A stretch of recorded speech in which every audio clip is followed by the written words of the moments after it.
अपने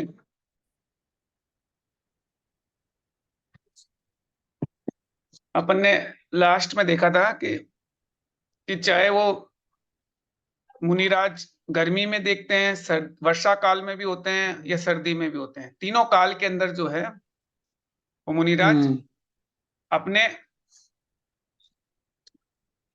उसमें ध्यान में मग्न रहते हैं, उनको कोई ज्यादा फर्क नहीं पड़ता। तो सर्दी ऐसी है कि जिसमें शीतकाल में कंबल कुमला जाते हैं, बंदरों का मद गल जाता है, वृक्षों के पत्ते जल जाते हैं।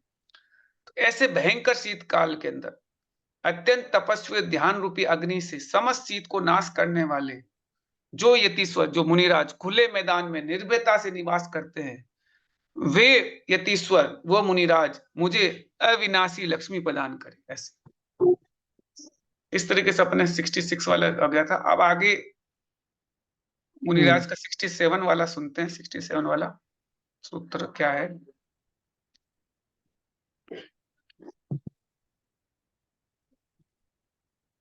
कालत्रये वारवस्थिति जात वर्षा सीतात पाद प्रमुखा संगितोति दुःखे आत्मा प्रबोध विकले सकलोऽपि काया क्लेशो व्रता वितरे भोज्यत साली विप्रे। जो मुनि, इसका अर्थ समझते हैं, जो मुनि अपने आत्मज्ञान की कुछ भी परवाह ना कर, कुछ भी परवाह नहीं कर, बाहर में रहकर कुछ भी परवाह नहीं करते किसी भी तरीके से अपने आप की, और बाहर में रहकर वर्षा शीत गर्मी तीन काल में उत्पन्न हुए दुखों को सहन करते हैं, उनका उस प्रकार दुख का सहना वैसे ही निरर्थक मालूम होता है जैसा कि धान्य के कट जाने पर खेत की बाढ़ लगाना निरर्थक होता है। इसीलिए मुनि को आत्मज्ञान पर विशेष ध्यान देना चाहिए। अगर आत्मज्ञान की परवाह नहीं की आपने, कि उसका कोई परवाह नहीं कि आत्मज्ञान हो रहा है कि नहीं हो रहा, उसके बिना परवाह किए और आप वर्षा शीत गर्मी तीनों काल में आप दुख को सहन कर रहे हो, तो वो निरर्थक है, वो उसका कोई अर्थ नहीं है।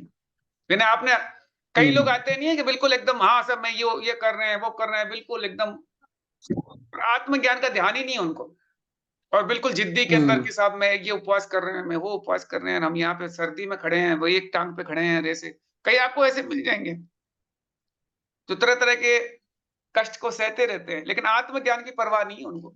अगर आत्मज्ञान की परवाह के बिना, आग में चलने वाले, कांटों में चलने वाले कई मिलते हैं। हाँ, आग में चलने वाले, कांटों में चलने वाले कई मिल जाएंगे आप।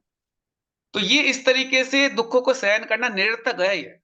ये उसी तरीके से है कि आपकी फसल कट गई, सारी फसल तो कट गई, अब उसके बाद आप बाढ़ लगा रहे हो, तो क्या फायदा उसका? कुछ फायदा नहीं। बाढ़ लगाने को फायदा थोड़ी है। फसल जब कट चुकी है, जब फसल कटने के बाद बाढ़ लगाना निरर्थक होता है, उसी तरीके से मुनि को भी अपने आत्मज्ञान पे विशेष ध्यान देना चाहिए। अब उसके बाद 68 वाला सुनते हैं।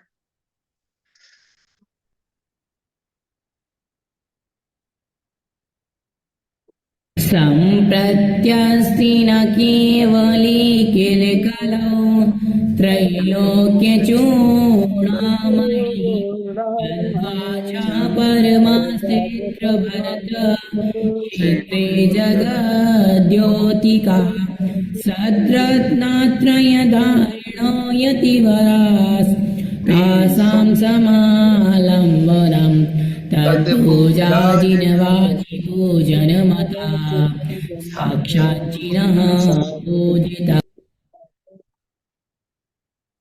यद्यपि इस समय इस कली काल में तीन लोक के पूजनीय केवली भगवान विराजमान नहीं है, अभी अपने पास भगवान केवली अपने पास विराजमान नहीं है, तो भी इस भरत क्षेत्र में समस्त जगत को प्रकाशित करने वाली उन केवली भगवान की वाणी मौजूद है। भगवान केवली तो नहीं है अपने पास, पर उनकी वाणी तो मौजूद है, तथा उस वाणी का आधार, जो वाणी का आधार श्रेष्ठ रत्न तय के धारी मुनि भी मौजूद है। इसलिए उन मुनि की पूजन तो सरस्वती की पूजन है, तथा सरस्वती की पूजन साक्षात केवली भगवान की पूजन है। ऐसा भव्य जीव को समझना चाहिए। जो भगवान, जो मुनिराज के अगर पूजन कर रहे हो तो सरस्वती की पूजन है, और सरस्वती की पूजन यानी भगवान, केवली भगवान की पूजन, ऐसा समझना चाहिए। तो मुनियों की सेवा शुश्रूषा किसी तरीके से, कोई उनके रत्न तय के अंदर कोई कमी नहीं आनी चाहिए किसी भी तरीके से। उनकी हमेशा आपको वैयावर्ती करते रहना चाहिए। अब उसके बाद आगे का सूत्र आता है 69 60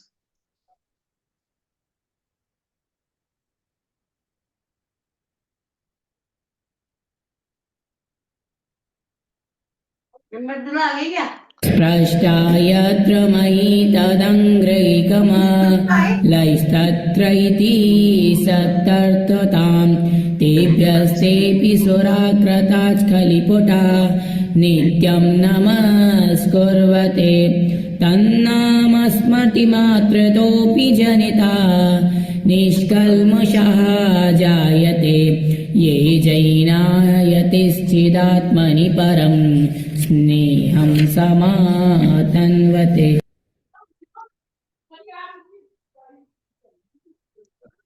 जो यतीश्वर आत्मा में लीन होकर ध्यान करते हैं, वे जो आत्मा में ध्यान करते हैं, ऐसे भगवान मुनीश्वर जो होते हैं, उन जैन यतीश्वरों के चरण कमलों से स्पष्ट भूमि उत्तम तीर्थ बन जाती है। यानी कि वो जो भगवान जहां पे भी मुनिराज जिस भूमि को टच करते हैं, उनके चरण कमलों से वो तीर्थ बन जाती है। वो भूमि, वो स्पष्ट भूमि उत्तम तीर्थ बन जाती है। तथा उन यतीश्वरों को हाथ जोड़कर मस्तक नवाकर बड़े बड़े देव आकर नमस्कार करते हैं। बड़े बड़े देव भी उनको नमस्कार करते हैं तथा उनके स्मरण मात्र से ही जीवों के समस्त पाप गल जाते हैं। इसीलिए यतीश्वरों को सदा ध्यान में लीन रहना चाहिए, ऐसे बता रहे हैं। हमेशा ध्यान में लीन रहते हैं ऐसे यतीश्वर जो है, जिनके आप सोचोगे ना, उनके स्मरण करोगे, उसी से पाप गल जाएंगे। आपके दिमाग में अगर उनका स्मरण भी होगा, उसी से पाप गल जाते हैं। ऐसे आगे, अब आगे 70 नंबर का सुनते हैं।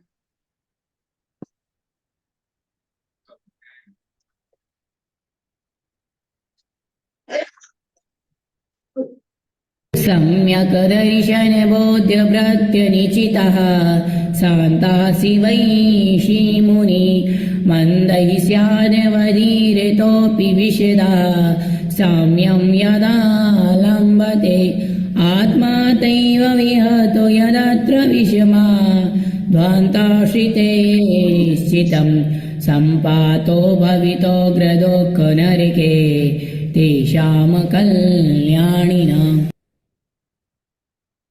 इसका अर्थ ये है कि 70 नंबर का ये श्लोक है, सम्यक दर्शन, सम्यक ज्ञान, सम्यक चारित्र के धारी तथा शांत और मोक्ष अभिलाषी जो मुनि दुष्टों से अपमानित होकर भी स्वच्छ अंतःकरण से समता को धारण करता है। यानी दुष्ट लोग उसको अपमानित कर रहे हैं, फिर भी वो अंतःकरण में समता को धारण करते हैं। उनकी तो आत्मा शुद्ध हो, उनकी आत्मा तो शुद्ध ही होती है, किंतु जो उनकी निंदा करने वाले होते हैं, उन्होंने अपने आत्मा का घात कर लिया, क्योंकि वह दुष्ट कल्याण रहित पुरुष ऐसे नरक में गिरेंगे जो नरक भयंकर अंधकार से व्याप्त है तथा कठिन दुखों का स्थान है। इसलिए मुनियों को चाहिए कि दुष्ट कैसी भी निंदा करें तो भी उनको समता से धारण करने योग्य है। तो मुनि के लिए तो यह है कि वो समता में रखे, किसी भी तरीके से, चाहे कितनी भी निंदा करे, कुछ भी उनकी बुराई करे, दुष्ट किसी भी निंदा करे, उनको समता रखनी चाहिए। उन्होंने तो अपने आत्मा शुद्ध कर ली, पर जो निंदा कर रहा है वो नरक बांध लेगा, उसको नरक गति बनेगी पक्की, क्योंकि उसने काम ही सही है, मुनि की निंदा करी है। अब ये पाप इतना खतरनाक पाप बन जाता है कि भगवान तीर्थंकर भी आ जाए ना, तो भी उसकी वो पूरा नहीं कर सकता। कहने का मतलब, राजा सैनिक ने मुनिराज के गले में सांप डाल दिया था, 7वां नरक मान दिया था। अब तीर्थंकर भगवान के यहाँ पहुंच भी गए, भगवान महावीर स्वामी का सम्मोहन भी लग गया, भगवान सम्मोहन का 60,000 सवाल भी पूछे इस यहाँ से, लेकिन फिर भी उनका वो मोक्ष का मार्ग तो खुल गया, लेकिन नरक नहीं टला। नरक में तो फिर भी जाना पड़ा, फिर पहले नरक में गए वो।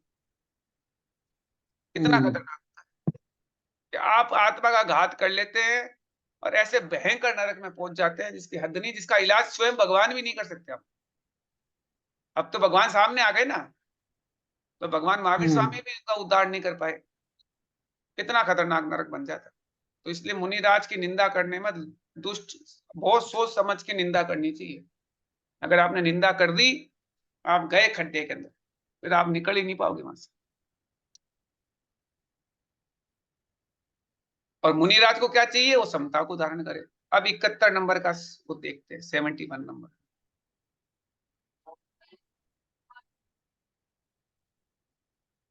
मानुष्यं प्राप्य पुण्यात् प्रशमुपगता रोगवतो गग्गजातं मत्वा गत्वा वनान्तं द्रगिविषि चरणे ये संस्थिता संगमोक्ता कास्तोता वाक्पताति क्रमणपटुगुणै रासितानां मुनीनां स्तो व्यासे महद्भुविर् य इह तदं गृह्रद्वये भक्तिभाजः।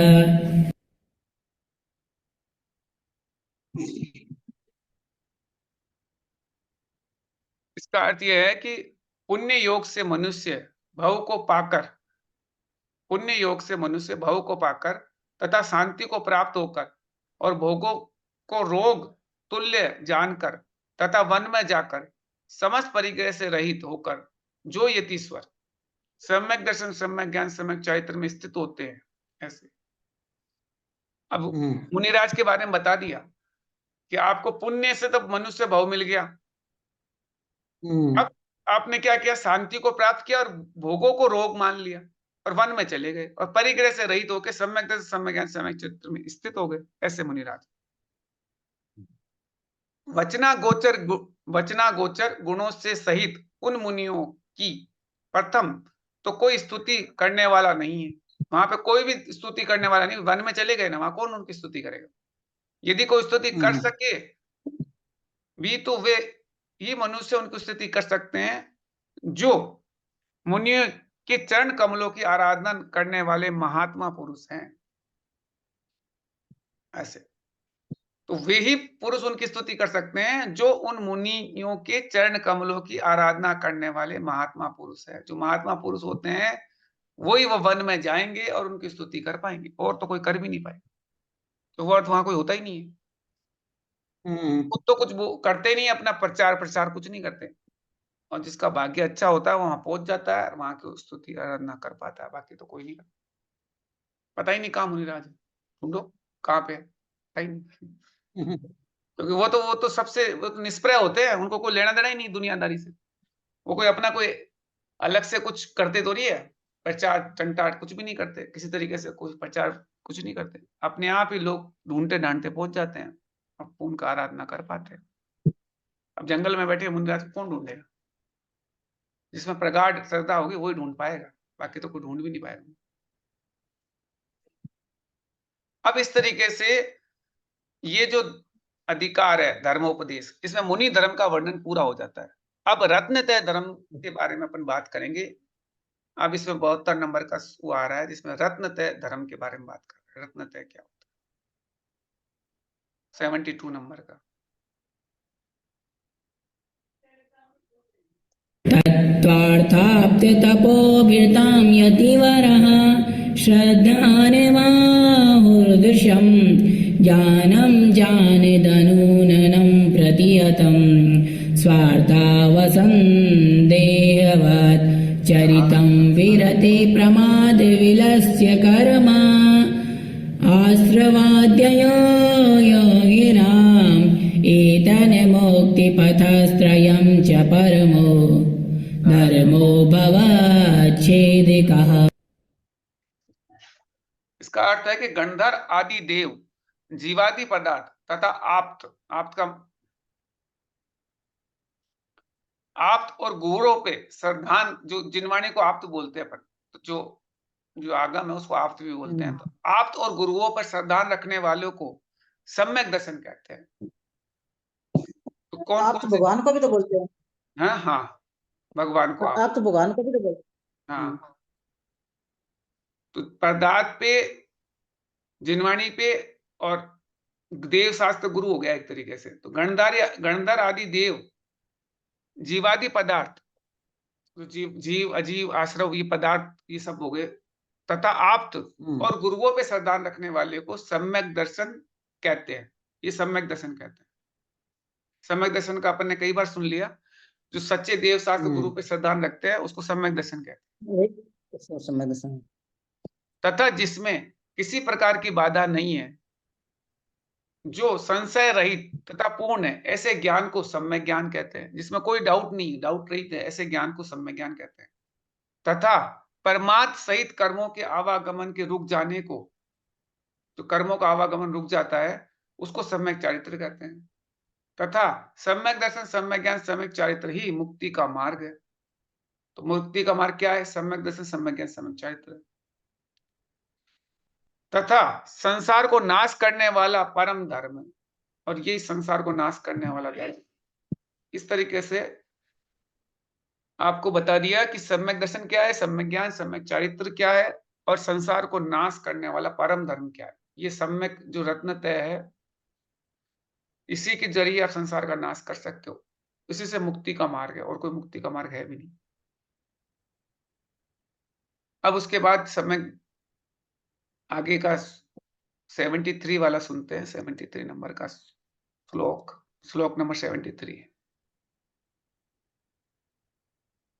हृदय विद्रगेकं बीजमुक्तं त्वशङ्का प्रवति गुणसदम्बा सारिणी सिक्तिमुच्चये भवदवगमसाकस्य चारुचरित्रपुष्पस्तरुमृतफलेन प्रीणत्यासु भव्यम्।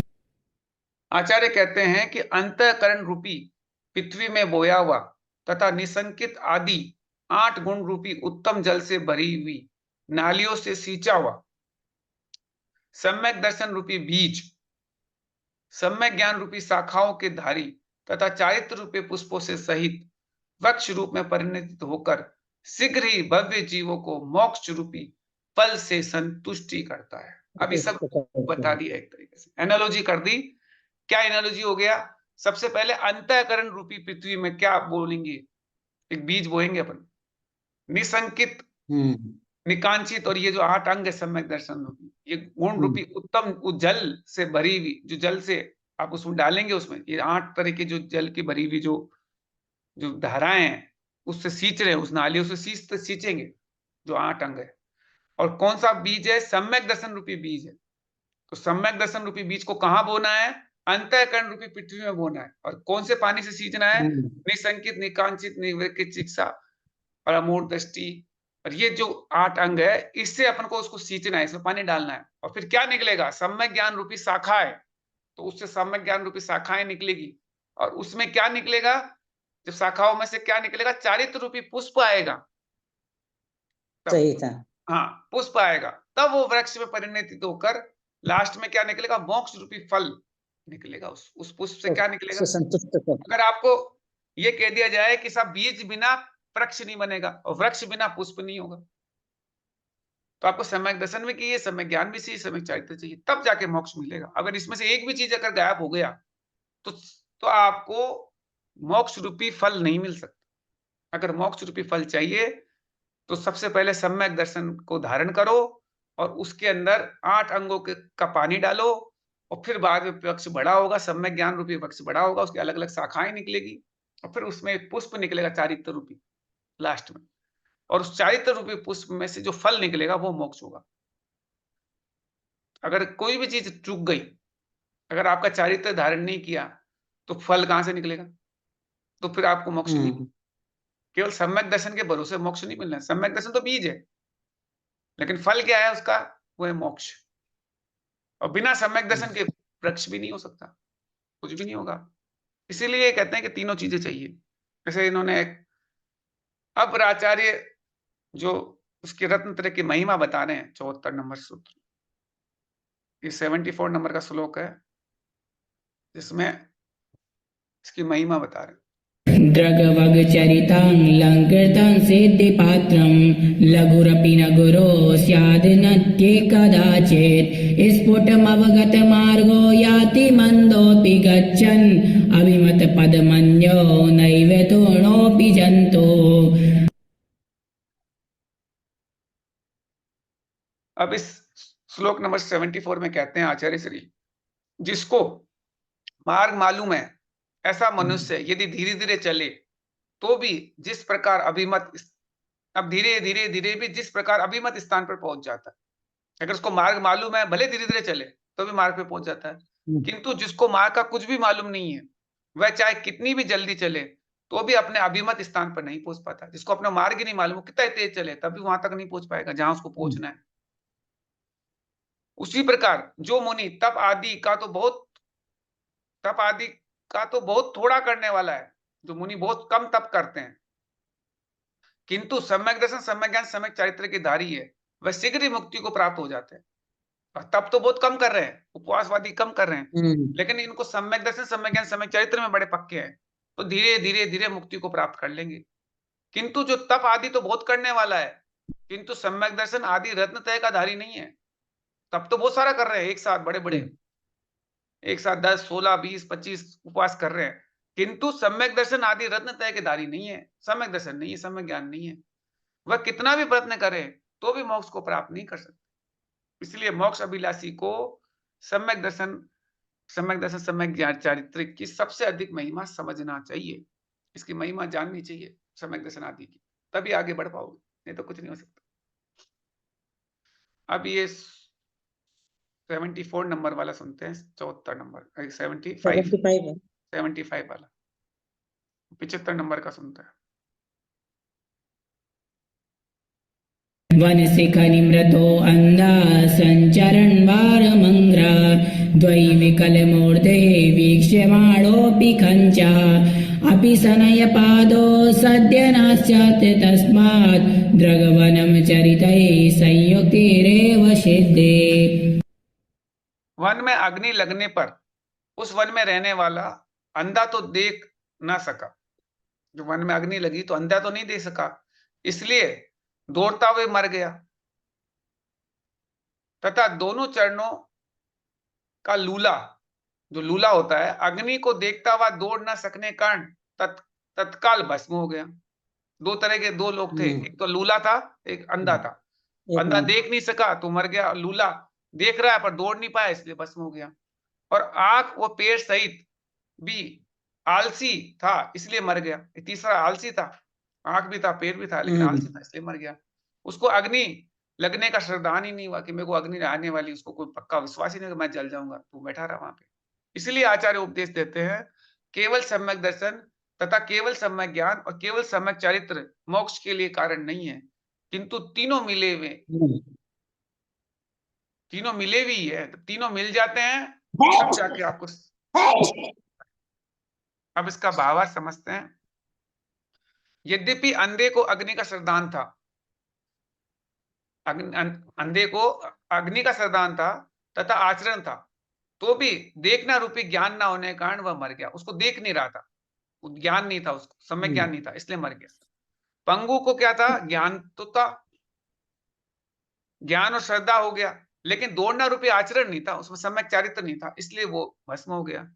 आलसी को ज्ञान भी था, आचरण भी था, लेकिन श्रद्धा नहीं था, इसलिए श्रद्धान पक्का नहीं था इसलिए वो जल के मर गया। यदि इन तीनों के पास तीनों चीजें होती तो उनमें से एक भी नहीं मरता। जुदे जुदे सम्यक दर्शन आदि केवल दुख ही देने वाले हैं, किंतु तीनों मिले हुए कल्याण को देने वाले हैं। इसलिए भव्य जीवों को तीनों का ही आराधन करना चाहिए। इसलिए सम्यक दर्शन, सम्यक ज्ञान, सम्यक तीनों चाहिए। आप एक भी रह गया तो फिर आपका इस भाव सागर में आप डूबना तय है, फिर आप निकल नहीं पाओगे। अब उसके बाद 76 नंबर वाला, 76 नंबर वाला। बहुरपि किममन्यैः प्रस्तरैरत्नसंज्ञैः वपुषि जनितखेदैर्भारकारित्वयोगात् रददुरिततमोविश्च चारुरत्नैरनर्यैः स्त्रिभिरपि कुरुतात्मलङ्कृति दर्शनाद्यैः। इसका अर्थ यह है कि संसार में यद्यपि रत्न संज्ञा बहुत से, रत्न संज्ञा बहुत जो होती है उससे पत्थरों की भी होती है, किंतु उससे कोई प्रयोजन नहीं है। जो रत्न बोलते हैं ना, पत्थरों को भी रत्न बोलते हैं, ये रत्न, रत्न राशि, तो उसको पत्थरों के लिए भी बोलते हैं ये संज्ञा, उसका कोई प्रयोजन नहीं है, क्योंकि वे केवल भारकारी होने के कारण शरीर को खिन्न करने वाली है, शरीर को खिन्न करने को भार है उस एक तरह के। इसलिए आचार्य उपदेश देते हैं, मुनीश्वर जो समस्त अंधकार को नाश करने वाले हैं तथा अमूल्य और मनोहर है, ऐसे सम्यक दर्शन, सम्यक ज्ञान, सम्यक चारित्र रूपी 3 रत्नों से ही अपनी आत्मा को शोभित करो। यही वास्तविक रत्न यही है। वास्तविक।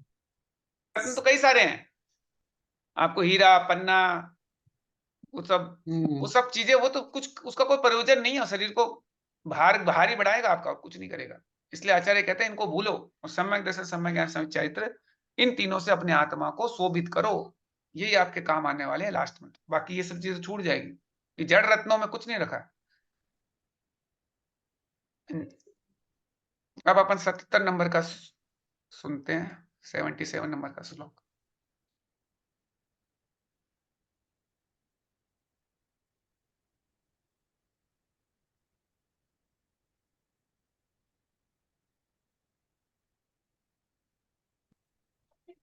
जयति सुखनिधानं मोक्षवृक्षैकबीजं सकलमलविमुक्तं दर्शनं यद्विना स्यात् मतिरपि कुमतिर्नूदुश्च चरितं चरितं भवति मनुज जन्म प्राप्तमप्राप्तमेव। इसका अर्थ ये है 77 नंबर वाले का, जिस सम्यक दर्शन के बिना ज्ञान मिथ्या ज्ञान कहलाता है, चारित्र मिथ्या चारित्र कहलाता है, प्राप्त हुआ भी मनुष्य जन्म ना पाया हुआ सा कहलाता है, ऐसा सुख स्वरूप तथा मोक्ष रूपी सुख का देने वाला और निर्मल सम्यक दर्शन रूपी रत्न सदा इस लोक में जयवंत। अब सम्यक दर्शन के बारे में ये जयवंत रहे हमेशा ही, क्योंकि इसी से आपको, अगर ये नहीं होगा तो ज्ञान आपका मिथ्या ज्ञान कहलाएगा, ये नहीं होगा तो चारित्र आपका मिथ्या चारित्र कहलाएगा, और मनुष्य भी ना होके भी आप जन्म ना पाया हुआ कहलाओगे। कुछ मनुष्य का जन्म ही निरर्थक हो जाएगा। आपने मनुष्य जन्म पाया है ना, यही निरर्थक हो गया अगर आपको सम्यक दर्शन नहीं हो। अब 78 नंबर का श्लोक सुनते हैं। 78 नंबर। भवभुजगनागदमिनी ढोक् महाताव समन जल वृष्टि मुक्ति सुखामृत सरिषि जयति द्रगादि त्रयी सम्यक। संसार रूपी सर्प को नाश करने में, नागदमनी तथा दुख रूपी दावानल को बुझाने के लिए जल वृष्टि और मोक्ष रूपी सुखामृत की सरोवरी यानी तालाब ऐसी समीचीन रत्नतई सदा इस लोक में जयवंत हो।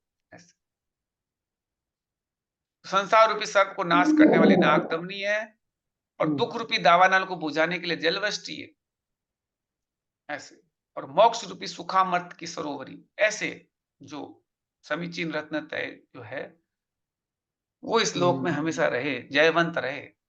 अब आचार्य निश्चय रत्नत्रय का वर्णन करते हैं। अब निश्चय रत्नत्रय का वर्णन इस सूत्र नंबर 79 में कर रहे हैं। निश्चय सर, अभी तक तो व्यवहार, अब निश्चय।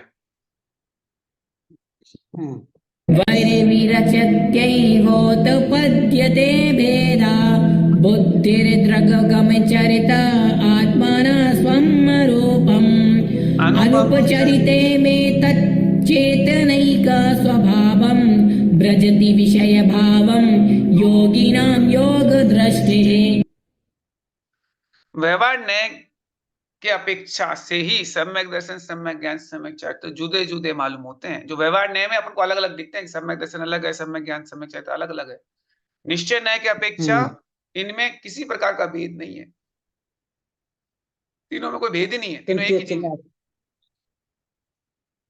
किंतु ये तीनों आत्म स्वरूप ही है तथा समस्त लोकालोक को देखने वाले केवली भगवान वास्तविक रीति से इन तीनों को चैतन्य से अभिन्न स्वरूप ही देखते हैं। चैतन्य से अभिन्न है ये, जो चैतन्य का ही रूप है ये अभिन्न।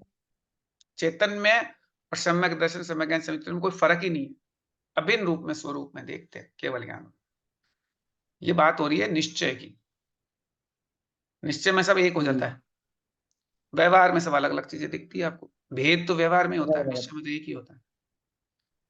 अब 80 नंबर का, 80 नंबर का सुनते हैं।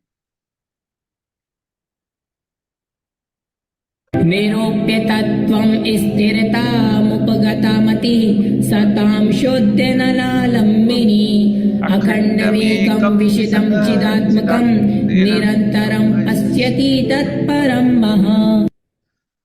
इस 80 नंबर वाले का अर्थ है कि जीवादि जीव अजीवादि समस्त तत्वों को देखकर जिन सज्जनों की मति स्थिर हो गई है तथा शुद्ध नय को आश्रय करने वाली हो गई है, शुद्ध नय को मति जो है स्थिर हो गई है और शुद्ध नय को आश्रय करने वाली हो गई है, वे ही मनुष्य निर्मल तथा उत्कृष्ट चित्त स्वरूप ज्योति को देखते हैं। वही देख पाते हैं, बाकी तो कोई देख ही नहीं पाते। इनकी बुद्धि जो ना स्थिर हो जाए ना एक बार, नहीं तो आदमी की बुद्धि भटकती रहती है। तो वो जीवादि सातों तत्वों को देखकर जिनकी बुद्धि स्थिर हो गई है, ऐसे जो मनुष्य होते हैं वो शुद्ध नय को आश्रय देने वाली हो गई है, ऐसे मनुष्य ही इस ज्योति को देख पाएंगे, बाकी तो देख ही नहीं पाएंगे। अब 81 का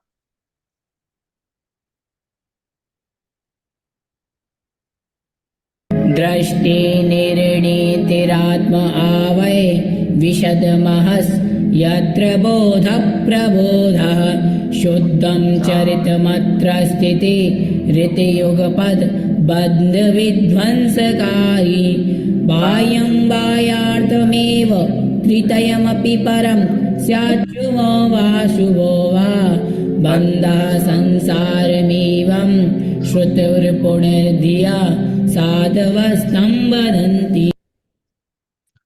आत्मरूपी निर्मल तेज में निश्चय, आत्मरूपी निर्मल तेज में निश्चय, निश्चय का मतलब विश्वास करना तो निश्चय सम्यक दर्शन है, तथा उसी तेज में जानपना निश्चय सम्यक ज्ञान है, और तथा सम्यक दर्शन सम्यक ज्ञान स्वरूप में स्थित रहना सम्यक चारित्र है। तो पर द्रव्य से भिन्न आप में रुचि सम्यक तो भला है, यही बोलते हैं। तो अपने आप को अलग से करके इसमें जो रुचि कर रहे हैं ना, अपन विश्वास कर रहे हैं आत्मा के अंदर, आत्मा में विश्वास करना सम्यक दर्शन है, और आत्मा का ज्ञान होना आप रूप में ज्ञान पुरुष सम्यक ज्ञान कला है। तो अपने रूप को जान पाना ये सम्यक ज्ञान है। तो फिर तीसरा है आप रूप में लीन रहे थे सम्यक चारित हुई, तो अपने रूप में लीन रहना ही सम्यक चारित। ये अपन 6 डाले की लाइन है एकदम, सम्यक दर्शन सम्यक ज्ञान सम्यक चारित निश्चय की बात करते हैं, ऐसे ही होती 6 डाला।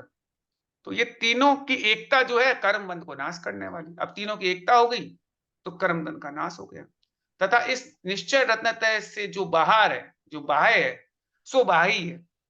वो सब जिसके बाहर जो भी है वो सब बाह्य है, चाहे वह शुभ हो चाहे अशुभ हो, बंध का ही कारण है। जो शुभ और अशुभ कुछ भी हो वो बंध का ही कारण है, तथा बंध का कारण होने से संसार का भी कारण है। ऐसा शुद्ध ज्ञान के पारंगत आचार्य कहते हैं, ऐसे शुद्ध ज्ञान में जो पारंगत आचार्य यही कहते हैं। इसलिए भव्य जीवों को निश्चय रत्नत्रय के लिए ही प्रयत्न करना चाहिए, तथा व्यवहार रत्नत्रय को भी सर्वदा न छोड़कर निश्चय रत्नत्रय का साधक समझना चाहिए। ये तो उसको साधन समझना चाहिए व्यवहार रत्न। ऐसे नहीं है कि निश्चय निश्चय के चक्कर में व्यवहार को छोड़ दो, तो व्यवहार न्याय को आपको छोड़ना नहीं है, उसको साधन समझना चाहिए कि व्यवहार न्याय के जरिए आप निश्चय तक पहुंच जाओ, तो ये जरिया है। तो व्यवहार रत्नत्रय को भी सर्वदा न छोड़कर निश्चय रत्नत्रय का साधक समझना चाहिए। इस तरीके से अब रत्नत्रय का वर्णन पूरा हो जाता है। अब 10 लक्षण धर्म का कथन चालू होते हैं। 10 लक्षण धर्म, जैसे उत्तम क्षमा मार्दा और सत्य सोच्यम तत्ता का किंचन ब्रह्मचर्य, ये जो 10 लक्षण धर्म है अब उसके बारे में बताएंगे एक एक। सबसे पहले उत्तम क्षमा। तो उत्तम क्षमा का ये 82 नंबर वाले के अंदर बता रहे हैं उत्तम क्षमा क्या होता है। अब 82 नंबर वाला सुन लेते हैं।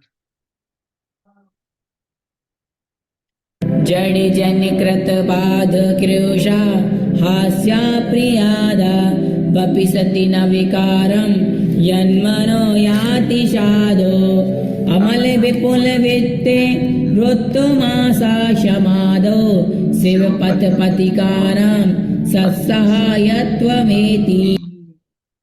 इसका अर्थ ये है, मूर्ख जनों के लिए यानी मूर्ख जनों से किए हुए बंधन, जो मूर्ख जो लोग होते हैं उनसे किए हुए बंधन हास्य आदि के होने पर तथा कठोर वचन बोलने पर जो साधु अपने निर्मल धीर वीर चित्त से विकृत नहीं होता है, उसी का नाम उत्तम क्षमा है। यानी कोई मूर्ख आदमी कोई हंस रहा है, अरे देखो कैसे महाराज है, देखो कैसे रहते हैं, नहाते भी नहीं है, करते नहीं, हंस रहे हैं, कर रहे हैं, कठोर वचन भी बोल रहे हैं, उल्टे सुल्टे वचन भी बोल रहे हैं, देखो कैसे है। जो साधु है वो अपने धीर वीर चित्त से विकृत नहीं हो रहा है, उसमें कोई उनके विकृति नहीं आ रही है, उसका नाम उत्तम क्षमा है। तथा वह उत्तम क्षमा मोक्ष मार्ग को जाने वाले मुनियों का सबसे पहला प्रथम सहायता करने वाली है। यही है, सबसे प्रथम सहायता करने वाली है। ये कौन है मोक्ष मार्ग की सबसे पहले सहायता करने वाली है? उत्तम क्षमा। अगर आप क्षमा। साधु धर्म, क्षमा धर्म का मूल है, पहले क्षमा आपको करो। सबसे पहले स्टार्टिंग में प्रथम सहायता करने वाली उत्तम क्षमा है। तो एक बार उत्तम क्षमा को धारण करो, कोई कुछ भी बोले, उल्टा सुल्टा बोले, आपको ज्यादा फर्क नहीं पड़ना चाहिए। अगर उसको ज्यादा फर्क पड़ रहा है तो गड़बड़ होगी। इसका विशेष ध्यान रखना पड़ेगा अपन, नहीं तो काम नहीं चलेगा अपना। अब जिनवाणी स्तुति करते हैं, फिर कल देखते हैं बाकी। जावाने के ज्ञान से सोचे लोकालो वाणी सोवाणी मस्तक मस्तक धरे सदा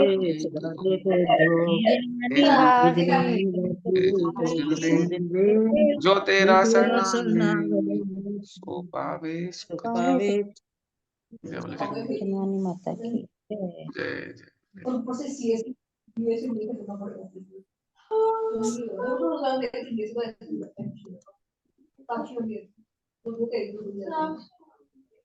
ये अपने